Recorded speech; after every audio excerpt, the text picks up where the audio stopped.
وہ دو طرفہ ہی ہے، یعنی ڈبل روڈ ہے کاغذوں میں، لیکن ایک طرف لوگوں نے قبضے کیے ہوئے ہیں اور مختلف لوگوں نے قبضے کیے ہوئے ہیں، لیکن وہ چھڑوائے قبضے اس لیے نہیں جاتے کہ چونکہ جو رائل فیملی ہے اس کا محل وہاں پہ ختم ہو جاتا ہے، یہاں سے اس کے بعد جو چاہے جو مرضی کر لے، تو وہ کوئی نہیں ہے۔ میں نے خود یہ پتہ کیا ہے کہ کاغذوں میں وہ ڈبل روڈ آگے تک جاتی ہے، لیکن جاتی عمرہ جہاں ختم ہوتا ہے وہ روڈ بھی ساتھ ہی ختم ہو جاتی ہے، تزین و آرائش بھی وہاں ختم ہو جاتی ہے، لائٹنگ بھی وہاں ختم ہو جاتی ہے، سارا کچھ وہیں تک کی ہے۔ تو یہ خوشی کی خبر ہے، میں نے کہا میں آپ کے ساتھ آغاز میں ہی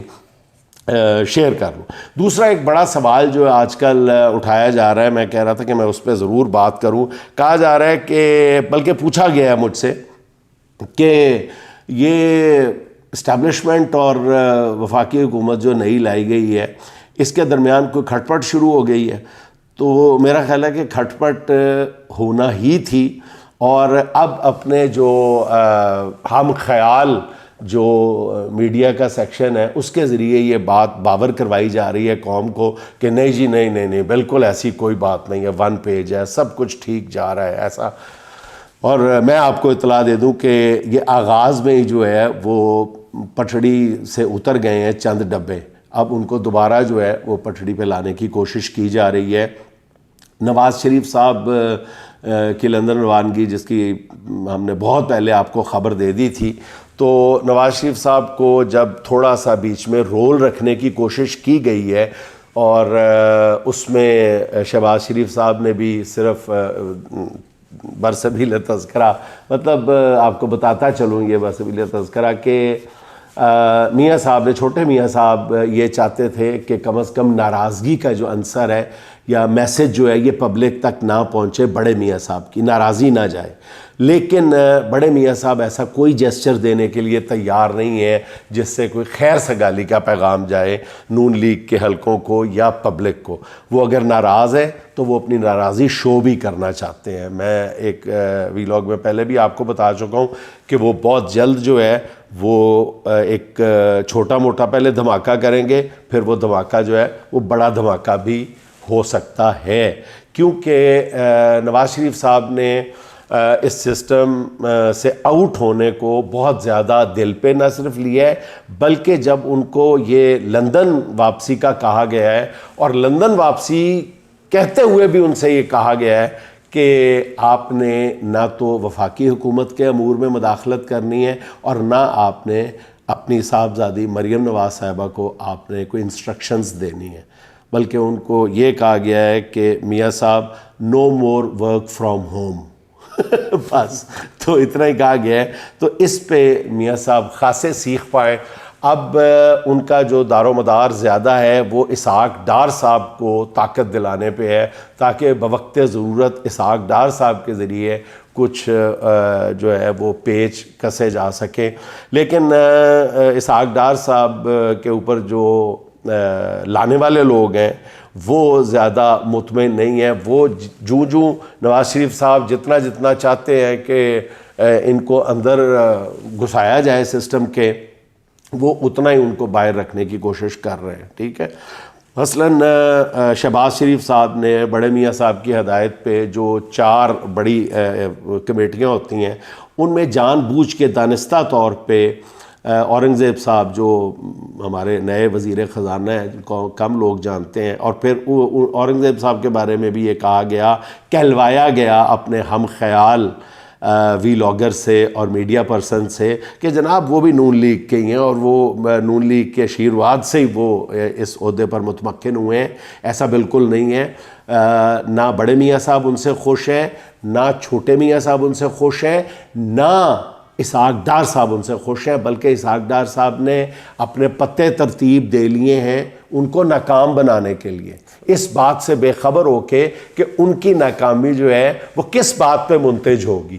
تو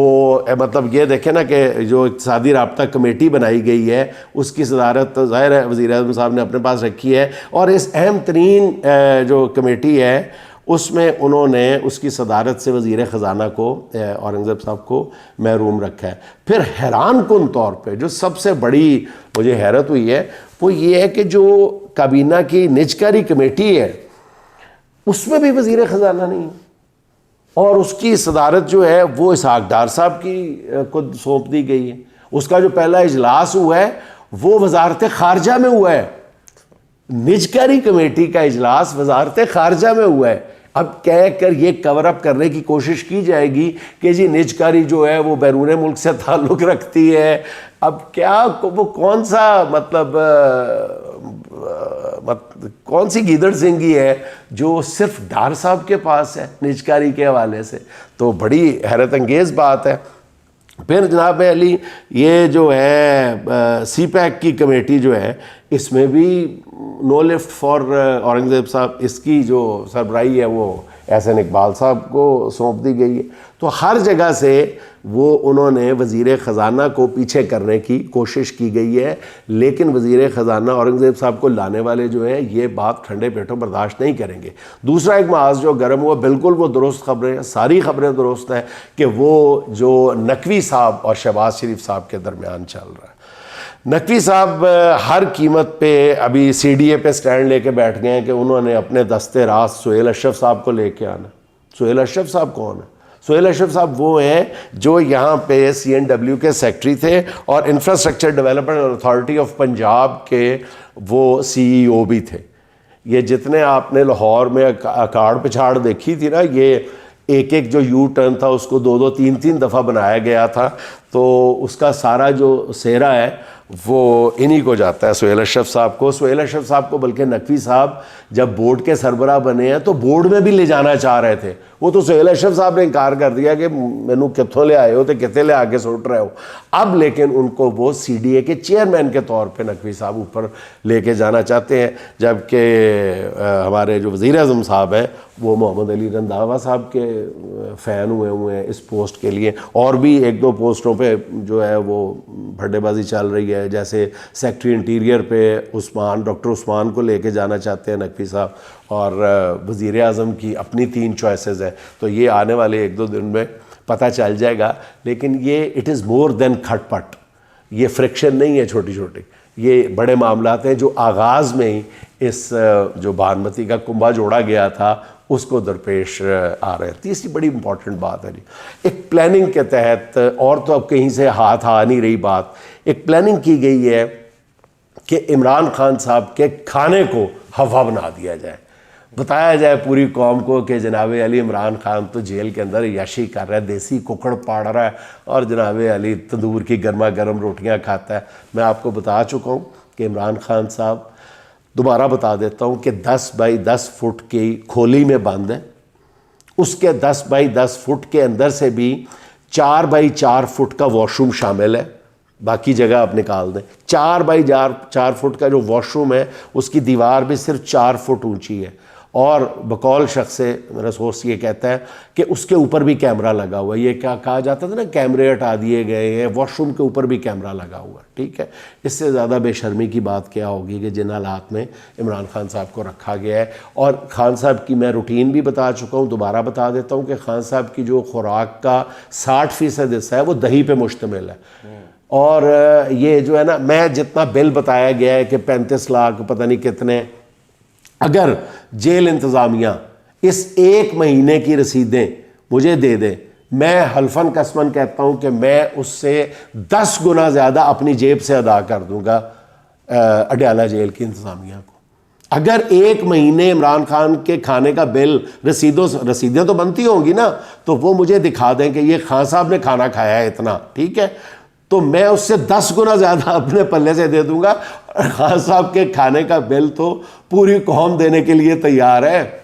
اپنا پیٹ کاٹ کے خان صاحب کو دینے کے لیے تیار ہے، جو اس کے ساتھ محبت کا عالم ہے اس قیدی کے ساتھ.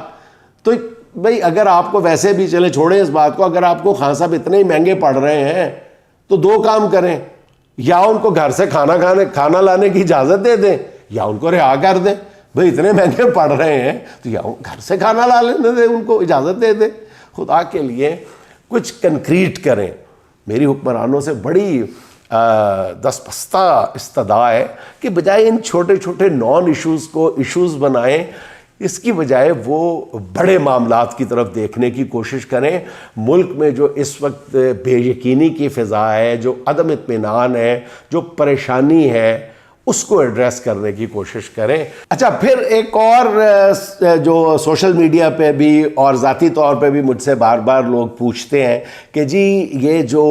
پنجاب حکومت کا سارا زور جو ہے یہ نمود و نمائش پہ ہے, میمز بن رہی ہیں, سوشل میڈیا پہ مذاق اڑایا جا رہا ہے, تو یہ آخرکار اپنا حقیقی کام کب شروع کریں گے؟ اور اس حوالے سے حقیقت یہی ہے کہ کوئی بھی سنجیدہ اقدام ایک بھی ابھی تک نہیں اٹھایا گیا, ایک قدم بھی نہیں اٹھایا گیا. تو میری استدعا یہ ہے کہ آپ کو مینڈیٹ ملا ہے یا نہیں ملا, کرسی تو بہرحال مل گئی ہے نا, تو اگر آپ کام, میں نہیں چاہتا کہ آپ لوگوں کا چاہے وہ دکھاوے کے لیے کوئی بھی کام کر رہا ہے, شہباز شریف صاحب کر رہے ہیں یا مریم نواز صاحبہ کر رہی ہیں, سندھ حکومت کر رہی ہے, کوئی بھی کر رہا ہے, میں نہیں چاہتا کہ ان کا حال بھی اس سیاستدان جیسا ہو کہ جو کسی گاؤں میں جاتے ہیں اور جا کے پوچھتے ہیں کہ جناب علی آپ بتائیں آپ کے مسائل کیا ہیں, تو وہ لوگ کہتے ہیں جی یہاں کے دو بڑے مسئلے ہیں. ایک تو سب سے بڑا مسئلہ ہے کہ یہاں پہ ہاسپٹل جو ڈسپینسری ہے اس میں ڈاکٹر نہیں ہے, تو وہ فوراً ہی جو نکال لیتا ہے موبائل, کہتا ہے ٹک ٹک ٹک ٹک ٹک, ہلو یہ وہ انسٹرکشن دیتا ہے, کہتا ہے لو جی ڈاکٹر تو ہو گیا مسئلہ آپ کا, میں نے موبائل پہ ابھی انسٹرکشنز دے دی ہیں, ڈاکٹر تو آ گیا. دوسرا مسئلہ کیا ہے؟ لوگ کہتے ہیں سر دوسرا مسئلہ یہ ہے کہ یہاں پہ موبائل سگنل نہیں آتے. تو یہ صورتحال نہ بننے پائے. ناظرین اس کے ساتھ ہی آج کی آخری اور چھوٹی سی بات جو عین حالات حاضرہ کے مطابق ہے, دیکھنا کچھ ہے دیکھتے کچھ ہے, دیکھنا کچھ ہے دیکھتے کچھ ہیں, مسئلے کچھ ہیں سوچتے کچھ ہیں. واہ واہ. ہم دعاؤں میں بھی نہیں ہیں مخلص, ہم دعاؤں میں بھی نہیں ہیں مخلص, چاہتے کچھ ہیں مانگتے کچھ ہیں.